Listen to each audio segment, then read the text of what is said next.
ये कैसी है जी? ये मैं भी बोलूं? अरे तुम भी बोलो, हम सब मिलकर बोले, अरे जोर से बोलो, अरे जोर से बोलो।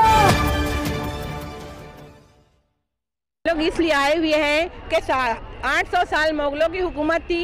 ये हिंदुस्तान सोने की चिड़िया कहलाता था, लेकिन सोने की चिड़िया कहलाता था इसलिए अंग्रेज हिंदुस्तान पे हमला हुए। लेकिन आज ऐसा है कि कोई यहाँ इन्वेस्ट करने तैयार नहीं।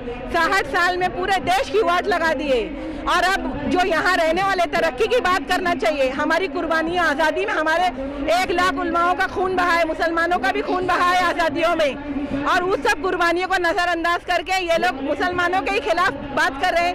ये जलियांवाला बाग और साइमन कमीशन गो बैक की तरह काले कानून ला रहे हैं हमारे लिए, और जलियांवाले बाग के जैसा फिर एक शाहीन बाग बनाना चाहते हैं। तो प्लीज़ मेरी ये सारे लोगों से अपील है कि एनआरसी को वापस ली जाए।